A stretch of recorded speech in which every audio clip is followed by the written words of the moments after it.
আমাদের শহীদেরা আমাদের দেশের সবচেয়ে বড় সম্পদ, আমাদের জাতির সম্পদ। আমরা তো দীর্ঘদিন থেকে শাহাদাতের নজরানা পেশ করে আসতেছি। এইবার গোটা জাতি আমাদের সাথে একাকার হয়েছে।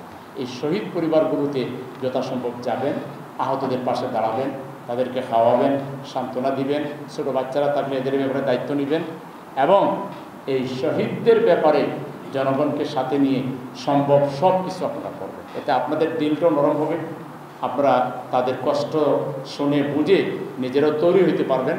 আমরা যে উদ্যোগটা নিয়েছি, প্রত্যেক শহীদ পরিবারকে আমির জামাত বলেছেন প্রাথমিকভাবে 1 লাখ দেওয়ার জন্য। সবচেয়ে বেশি শহীদ হয়েছে কিন্তু ঢাকা মহানগর উত্তরে, কারণ আন্দোলন ইউনিভার্সিটিতে ছিল 15 তারিখ 16 তারিখ দুপুর পর্যন্ত। 16 তারিখ দুপুরের পর থেকে আন্দোলন চলে আসছে রাজপথে, আর রাজপথের মধ্যে পুরো পয়েন্টগুলো হয়ে গেছে এইদিকে। দক্ষিণের মধ্যে ছিল শুধু হলো সায়েন্স ল্যাব আর হলো যাত্রাবাড়ি, আর কোথাও ছিল না। আর বাকি সকল 8-10টা স্পট টোটালটা হলো উত্তরের মধ্যে। এবং আমাদের এই পর্যন্ত 150 জনের তালিকা আমরা পেয়েছি, আর আমরা ধারণা করতেছি এটা 200-র মধ্যে চলে যাবে। এটা বাংলাদেশের কোথাও আর এত শহীদ হয় না।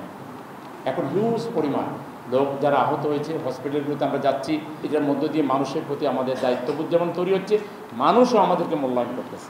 আমরা নিজেদেরকে ম্যাচিউরড হিসাবে তৈরি করতে পারি, দূরদর্শী হিসেবে তৈরি করতে পারি, বিজ্ঞ হিসেবে তৈরি করতে পারি, চারিত্রিকভাবে যদি তৈরি করতে পারি, আমাদের দ্বারা সমাজের মানুষের যদি অকল্যাণ না হয়, অপকার না হয়, ক্ষতি না হয়, কোনো অহংকার দেখাবেন না, কারোর সাথে দম্ভ করে কথা বলবেন না, কারোর সাথে অসদাচরণ করবেন না, হোক সে যে দলেরই লোক।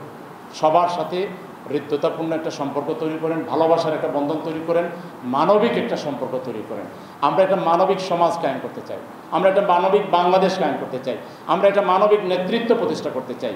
এটা জামাত ইসলামীকেই অগ্রগামী হয়ে করতে হবে। জামাত ছাড়া লোক তৈরির আর কোনো সেন্টার নেই, আছে? এটা আমাদের ইসলামী মহল স্বীকার করে। এরকম একটা সুন্দর সংগঠন গড়ে তোলার ক্ষেত্রে আমরা যার যার জায়গা থেকে আরও আন্তরিক এবং আরও সিরিয়াস হয়ে কাজ করব। রাজি আছি তো? রাজি আছি তো? আল্লাহ তাআলা আমাদের সবাইকে তৌফিক দান করুন। ওমা তৌফিক ইল্লা বিল্লাহ। আসসালামু আলাইকুম ওয়া রাহমাতুল্লাহি ওয়া বারাকাতুহু।